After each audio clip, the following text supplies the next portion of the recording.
ta répartie, elle sera pas bonne dès le début, mais qu'au fait, tu apprends tout le temps et que c'est ça qui est sympa. Cultiver son esprit de débutant en se demandant, je ne sais pas encore, tous les jours, c'est une bonne manière de faire. Bienvenue dans Muscle ta répartie, le podcast qui te donne envie de l'ouvrir. Je suis Michel Ruffo et pour cet épisode, j'ai le plaisir de recevoir Annabelle Bignon. Bonjour Annabelle. Bonjour Michel. Annabelle, tu es cofondatrice de l'organisme de formation Maria Schools.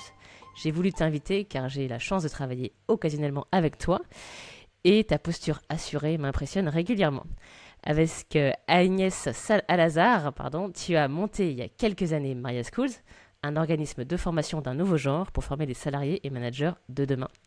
Ce pari a eu très vite du succès et t'amène à travailler avec des grands groupes exigeants et je suis certaine que ta manière d'être va inspirer nos auditrices et auditeurs. Alors pour commencer, Annabelle, est-ce que tu pourrais me présenter rapidement ton parcours et ton activité ? Oui, surtout que je pense que mon parcours explique mon activité aujourd'hui.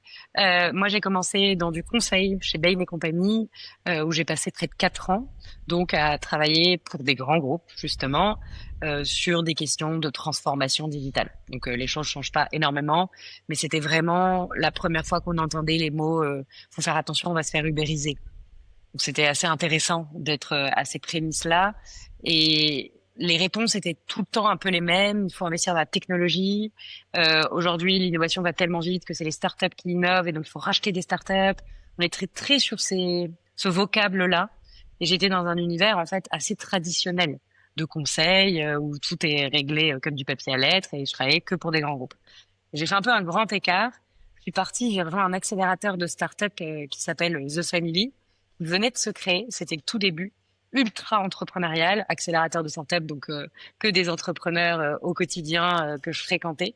Et en fait, ça a été pour moi un moment un peu de révélation sur c'est marrant parce que je parle tout le temps de transformation, de il faut accompagner les groupes à adopter peut-être ces nouveaux codes, le digital, etc.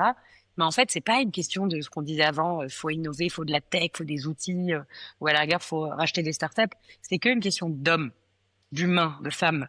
Et en fait, là, je me suis dit, mais c'est que des états d'esprit. Et cet état d'esprit qui est super différent, novateur, qui est partout, mais que j'ai extrêmement rencontré dans cet accélérateur de start-up, c'était l'état d'esprit un peu du débutant, de l'apprenant. Celui qui se dit, c'est pas grave, ce qui compte, c'est d'apprendre. Et en fait, tout d'un coup, j'ai vu qu'il y avait un décalage de pouvoir. Le pouvoir, il est plus dans la main de ceux qui savent, il est dans la main de ceux qui acceptent qu'ils peuvent apprendre. Mais c'est pas si facile de pouvoir apprendre, de pouvoir se dire que j'en ai les capacités, de pouvoir accepter qu'on ne sait pas. Aujourd'hui, on est tous à se dire, oh là là, surtout je ne dis pas, je ne sais pas. Et voilà comment je me suis dit, en fait, si je veux continuer dans cette trajectoire de participer à ces transformations qui viennent, j'ai envie de le faire par le levier humain. Et je trouvais que la formation était un super levier. Malheureusement, assez mal vu, pas sexy. Aujourd'hui, tu dis que tu travailles dans la formation professionnelle. Moi, clairement, souvent, on me tourne le dos. Ah ouais, ok. Alors qu'en fait, c'est ultra intéressant, c'est extrêmement puissant parce que tu touches à l'apprentissage, à la confiance, à la capacité à faire les choses autrement, au décalage de regard que les gens peuvent avoir. Et donc c'est pour ça qu'on a créé Maria en hommage à Maria Montessori pour un peu la philosophie de la disruption, de aller chercher aussi les gens pour qui ils sont, comment ils sont et adapter nous la manière dont on fait apprendre à la personne plutôt que de copier-coller des choses qui existent. Et donc je dirais que Maria School c'est avant tout une pédagogie humaine, très pratique.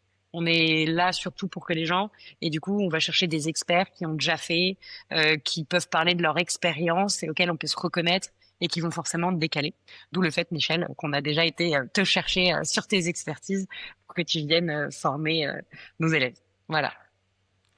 Top. Et donc, que ça soit chez Maria Schools, où tu rencontres des dirigeants de grands groupes, ou dans ta vie d'avant, est-ce que tu aurais des situations à nous partager qui étaient un peu difficiles au boulot ?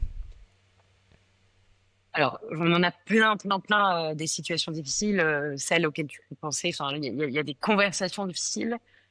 J'en ai plusieurs un peu marquantes pour moi. La première, c'est sûrement, là j'en ai deux, trois. Allez. Avec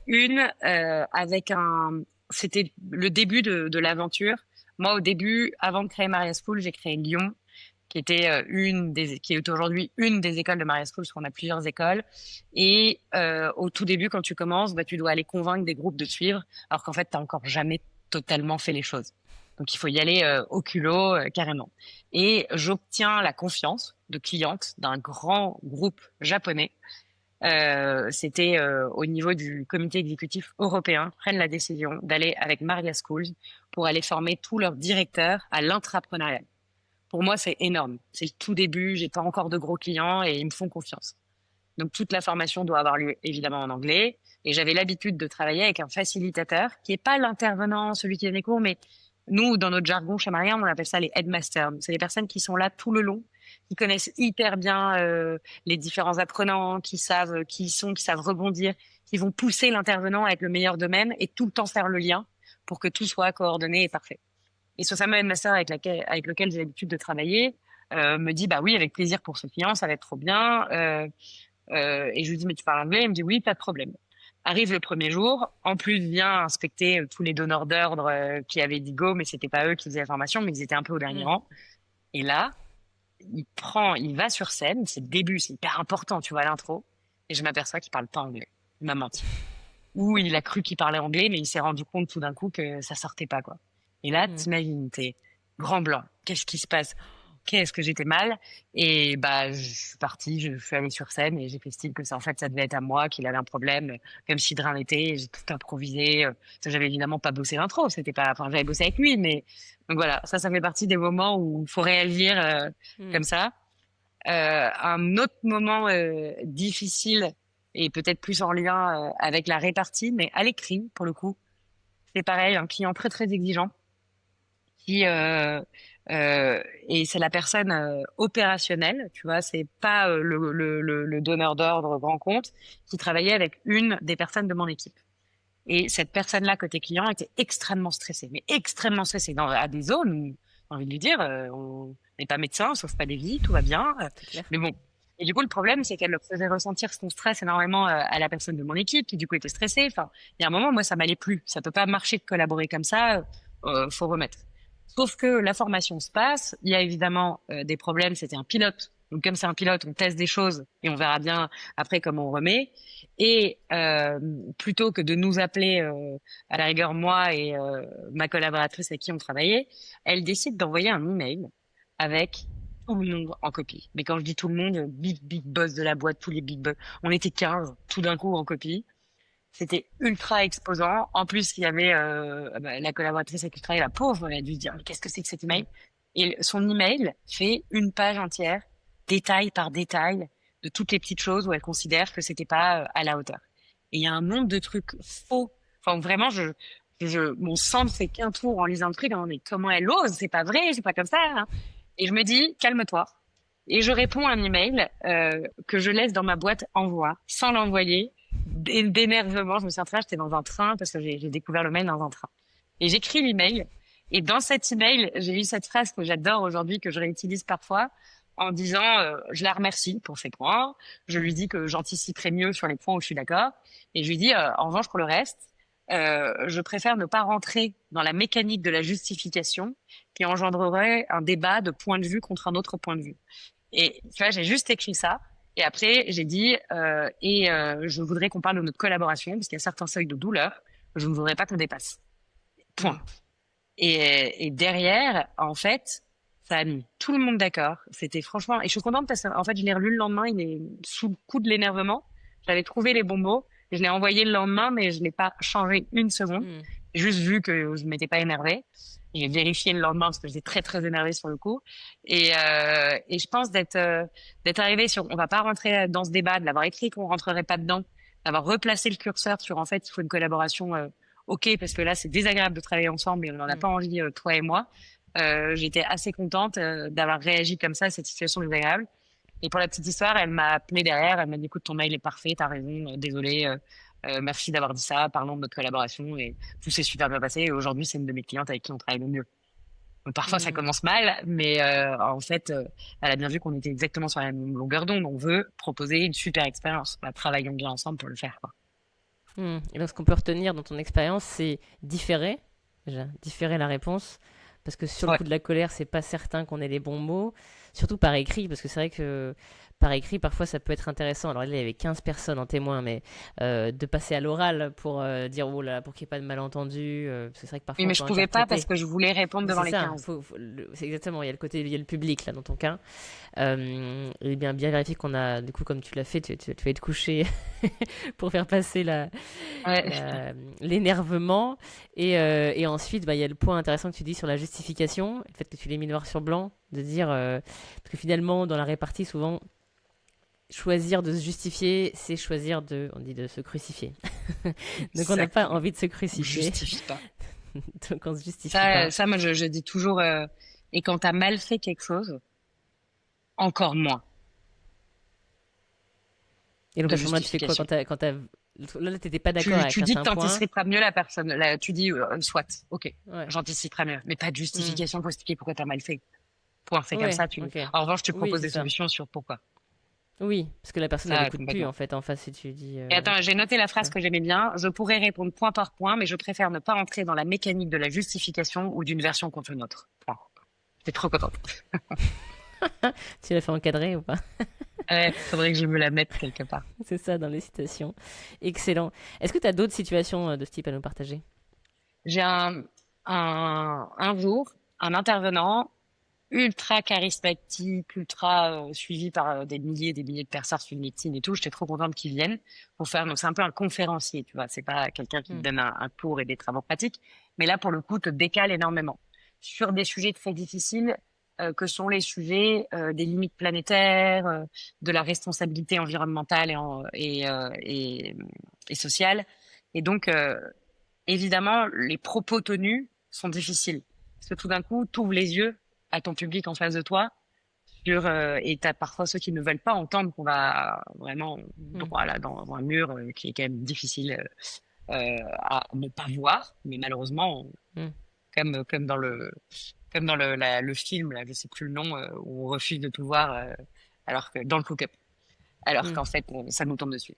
Et cet intervenant arrive et je sais pas pourquoi moi évidemment je l'accueille, je dis bonjour et je sens qu'il est d'une humeur exécrable. J'avais pourtant parlé au téléphone, c'était bien passé. Je sens que là ça bon, il fait son truc, le niveau de son discours est excellent.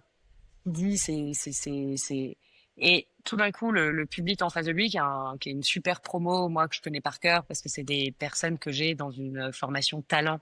Donc ils viennent pendant 8 mois, une fois par mois, ils sont super engagés, etc. Donc évidemment ils posent plein de questions. Donc c'est trop bien, tu vois. Sauf Hmm. que ce conférencier décide d'être odieux dans ses réponses et de maltraiter les gens. Enfin, vraiment, il répond si tu dis ça, c'est que tu m'as pas écouté.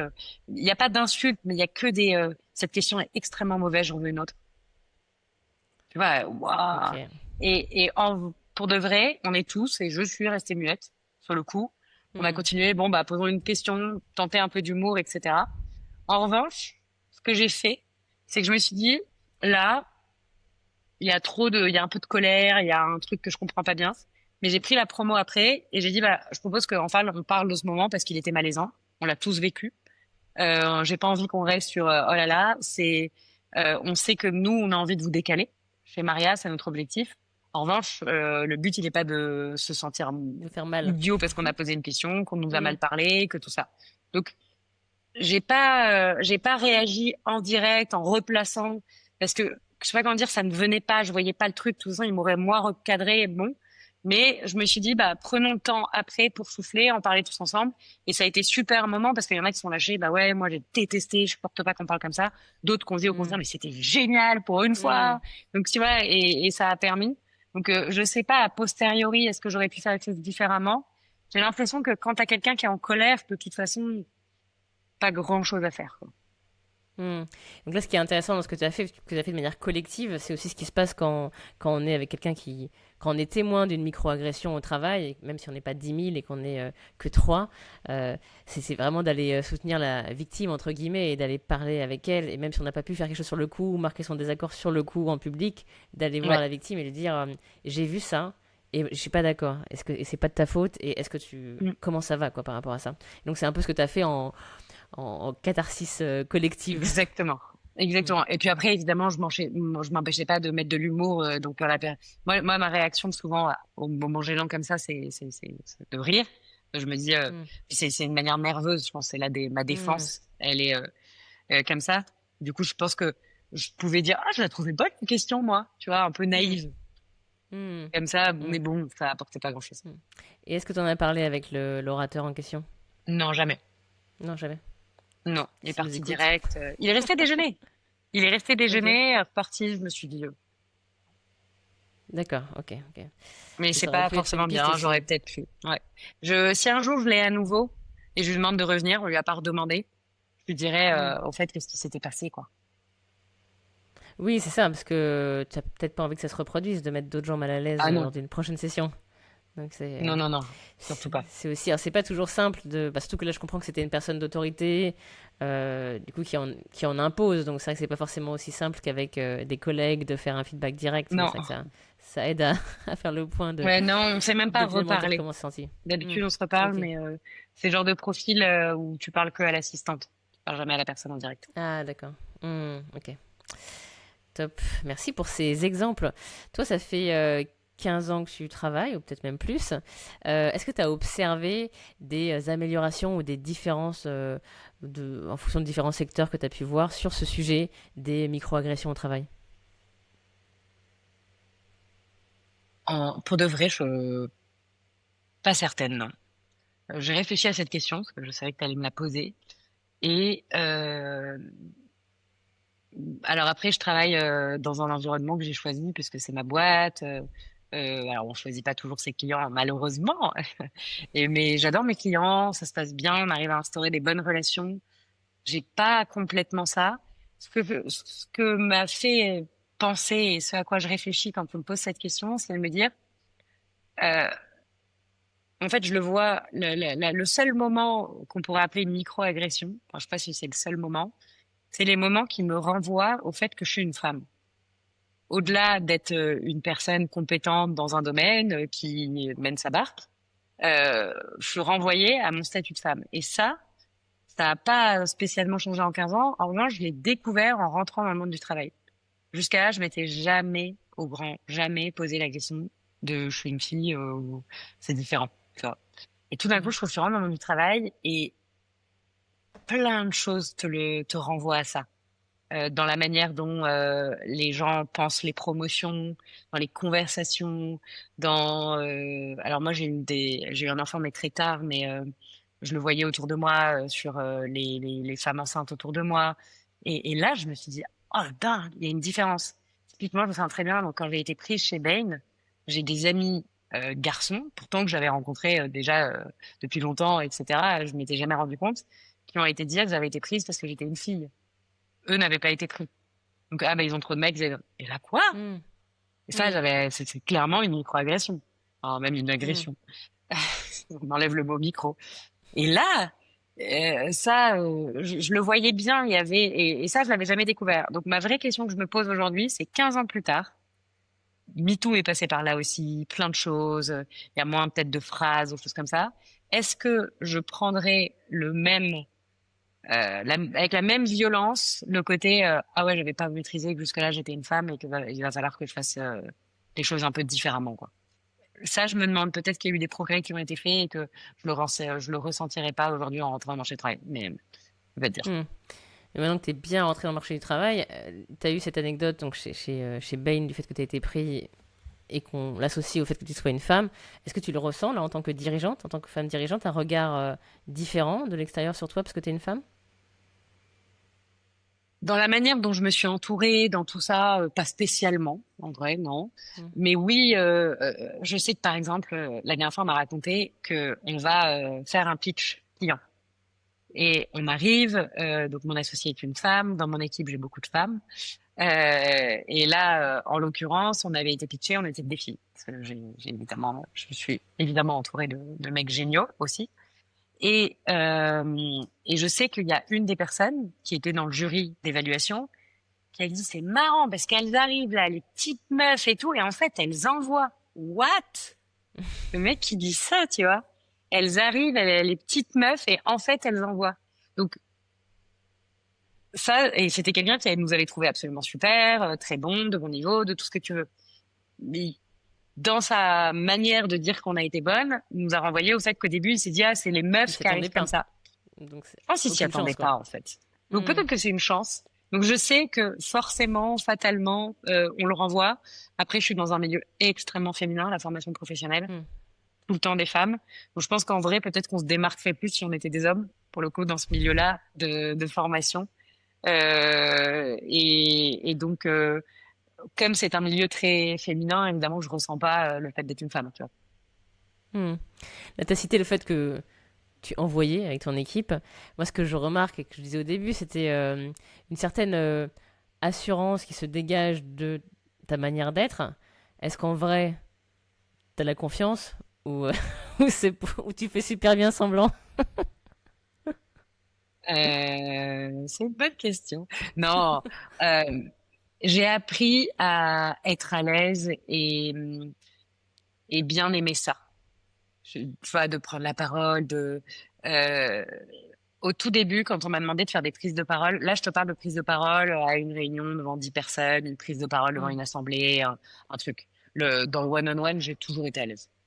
Très à l'aise, et Hmm. tu peux me mettre aussi bien avec quelqu'un, entre guillemets, tout en bas de la hiérarchie qui vient de rentrer dans la Hmm. boîte, qui est tout junior, qui sort d'études, qu'avec le grand patron. Normalement, je perds pas trop mes moyens. Je considère que on est tous des hommes et des femmes et qu'on a tous des choses à se partager et ça peut être sympa, en fait, comme moment. Mais sur la prise de parole en tant que telle, honnêtement, j'en menais pas large au début. Et d'ailleurs, au tout début, donc Lyon, donc l'école, une des écoles a un programme qui a lieu le samedi. Ça s'appelle Lyon du samedi et il y a 100 personnes à chaque fois qui y participent. Et on fait venir des entrepreneurs pour donner directement les cours. En tout cas, à l'époque, c'était comme ça pour les personnes qui voulaient rejoindre des startups. On faisait ça en 2017. Aujourd'hui, chez Lyon, on forme à l'IA. Donc, tu vois, on a évolué. À Hmm. l'époque, c'était pour entrer dans des startups. On s'adapte au marché, mais l'idée, je me souviens très bien, on me dit, Annabelle, ça serait trop bien que tu viennes faire une conférence, et que t'expliques ton parcours, comment accompagner les grands groupes. Je sais plus quelle était le sujet, mais il fallait que je parle tout d'un coup devant une assemblée de 100 personnes où ils rencontraient que des top entrepreneurs et tout. Donc j'ai eu un petit sentiment de, oh là là, mais pourquoi moi? Et je suis arrivée et c'était pas fou. Pour de vrai. C'était pas super à l'aise. Alors comme je suis bonne élève, j'avais beaucoup travaillé. Et quand tu travailles, honnêtement, rien ne me bat, donc ça allait. Mais voilà.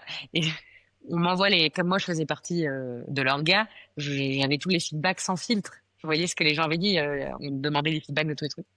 Et il y a un des commentaires qui, qu'est-ce que tu as préféré dans le talk d'Annabelle? Et il y a quelqu'un qui a répondu la fin. Et puis, je trouvais c'est drôle. Et donc là, je me suis dit, ouh, voilà. Et donc là, tu te dis, bon, allez, on va essayer que quelqu'un aime bien le début, le milieu et tout. Et, je me souviens très bien c'était avec Alice Zaguri, qui est une des fondatrices de The Femini. Elle m'entraîne, elle est hyper bonne à l'oral et tout. Et je lui dis, vas-y, est-ce que tu peux m'aider? Et, elle vient et elle m'écoute faire mon pitch. Elle prend trop de temps et tout. Et à un moment, et elle m'a fait cette phrase qui m'a débloqué, franchement, j'espère pour la vie, qui est que elle m'a dit, Annabelle, toi, tu ne finis pas tes phrases. Dans ta Hmm. manière de parler, dans ta manière d'être, tu dis plein de choses, t'as plein de trucs qui viennent, et c'est qui tu es. Donc si tout d'un coup, là, parce que t'es dans un public, il faut que tu finisses tes phrases, ça devient pas naturel, chiant, et arrête. Sois toi-même. Elle m'a débloqué. J'ai arrêté de finir mes phrases, j'ai arrêté de vouloir être qui je suis pas. Je me suis dit, ok, t'es 100% naturel, tout en exigeant de toi que ce que tu dises est de bon niveau. Meilleur niveau que quand Hmm. tu parles à tes potes, tu vois. Et Hmm. ben, à partir de là, totalement débloqué.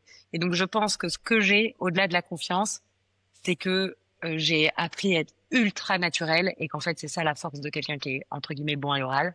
C'est zéro trafic. Franchement, Hmm. c'est rare quelqu'un qui va dire que je suis pas naturel. Je le suis peut-être un peu trop parfois. Je vais comme ça que je dis des choses un peu cash parfois.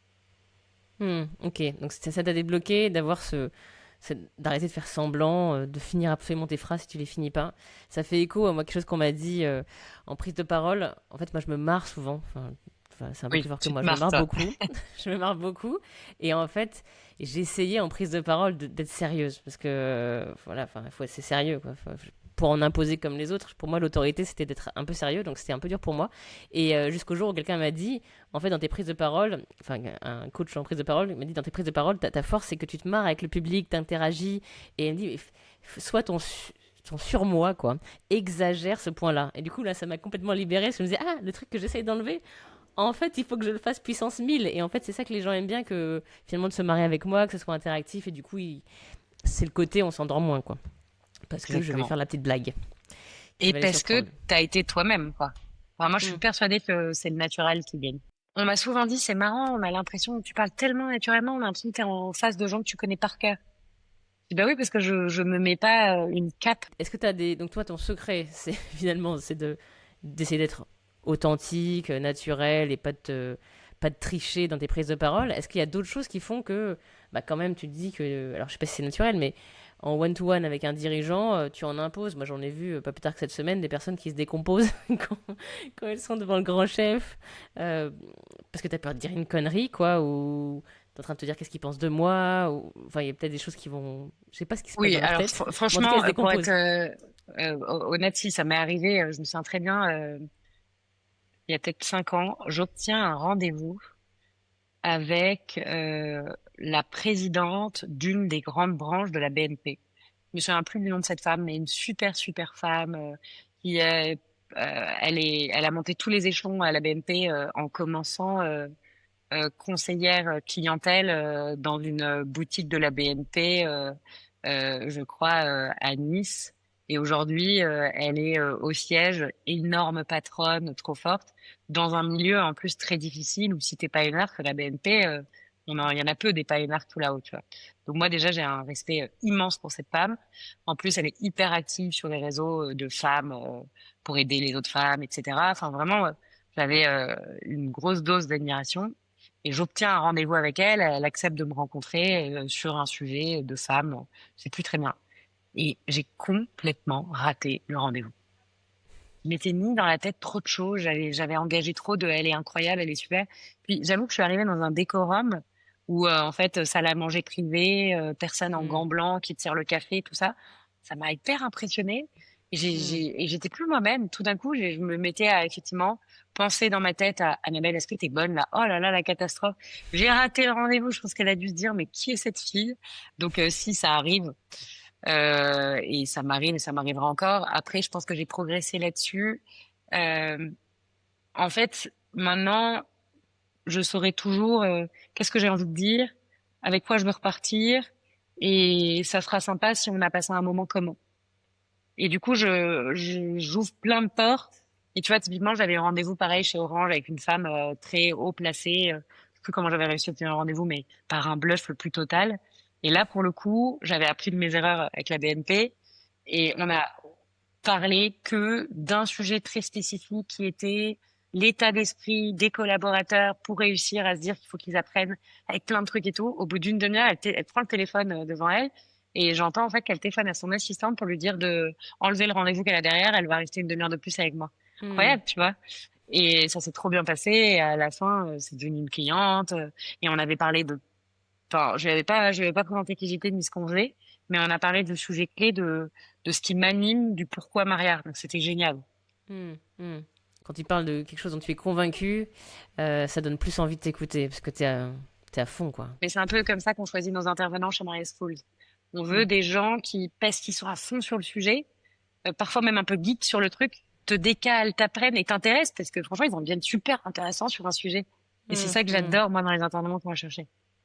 Et pour toi, alors tu es pas forcément tout le temps confronté à des microagressions, mais dans le cas où tu es dans des situations difficiles, c'est quoi les manières de répondre qui te conviennent le mieux? Euh, J'en ai un peu deux. Il y a l'agression frontale, où là, moi, je sais que je vois mon cœur qui se met à battre. Genre, Waouh, il a osé, quoi. Waouh! Et honnêtement, je perds un peu mes moyens sur le coup. Et du coup, ma manière de réagir, c'est le silence. Hmm, Parce que je me dis, je vais répondre sur le coup de la colère. Tu ne réponds pas. Je veux pas me mettre en colère. J'aime pas ça, la colère. hmm, Je déteste l'agressivité au sens la colère, les cris. J'aime pas quand le ton de hmm, voix monte, les hmm, emportements. Je pense depuis que je suis toute petite, je suis pas du tout quelqu'un de conflictuel. J'ai toujours tendance à plutôt vouloir voir les choses du bon côté, essayons de se réconcilier, pas la peine de crier. Donc déjà, s'il y a des cris, des choses comme ça, je vais remettre le silence essayer de dire, on en parlera quand ça sera plus calme, on voit plutôt demain. Va dans ta chambre. Ouais.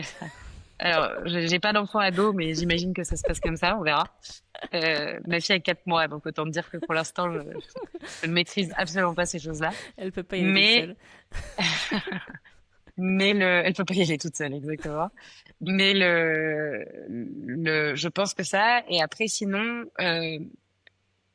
l'humour, la microagression, moi, tout de suite, répondre par une question et par l'humour. Question, Hmm. humour. Pas répondre, mais poser une question. Ça, je l'ai appris à le faire. Je pose une question. Et toi alors? Ah bah, Hmm. je te retourne la question. Tout le temps renvoyer à la personne. Ça marche Hmm. bien. Et sinon, faire une énorme blague.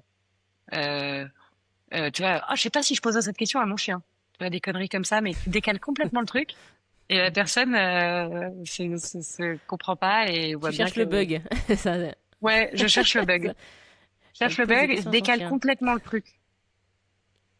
Ok. Là, tu nous as déjà donné une phrase qui était je sais pas si je poserais cette question à mon chien. Est-ce que tu aurais d'autres punchlines dans ton sac où tu te dis, bah, de temps en temps, il y a ces petites phrases, elles me servent bien et je les ressors quand je me sens mal à l'aise. Le et toi, il marche Hmm. toujours bien. Et toi, Hmm. t'en dis quoi? Mais de punchline comme ça, non, je travaille dans la formation, donc j'ai toujours des gens qui vont me dire, je sais, j'ai déjà fait. Non, mais ça fonctionne pas chez nous. Donc forcément, j'ai commencé à avoir des petits territoires de ah mais est-ce que tu savais que la répétition fixe l'émotion? Parce que c'est que comme ça que tu peux. Donc faut répéter, non, non. J'aime bien dire il faut tester avant de détester. Hmm. Des petits trucs, tu vois, des leitmotivs. Moi, je marche énormément par citation. Donc ça, je peux t'en donner plein. Hmm. Je donne tout le temps plein de citations et tout.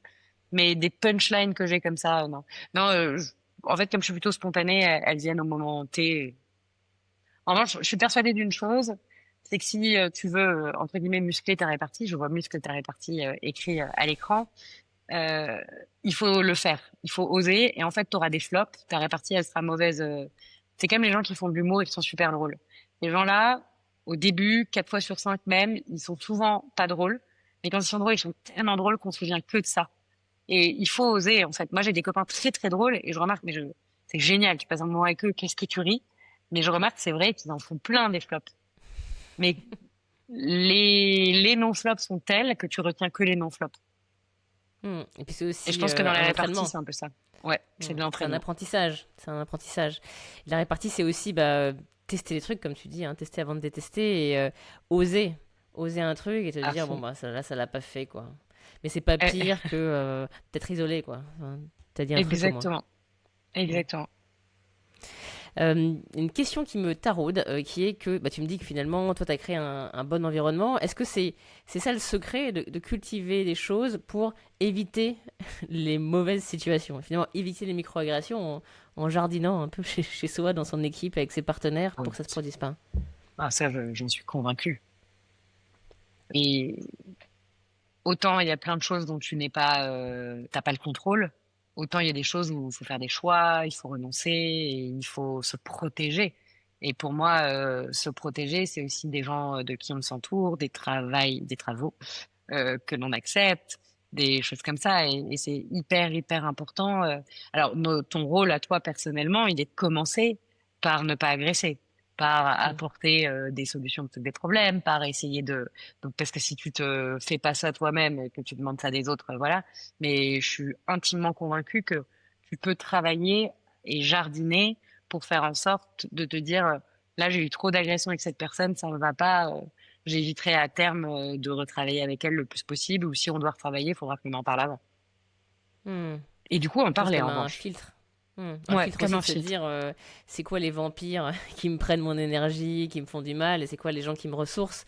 Et j'ai finalement plus envie de travailler avec les gens qui me ressourcent.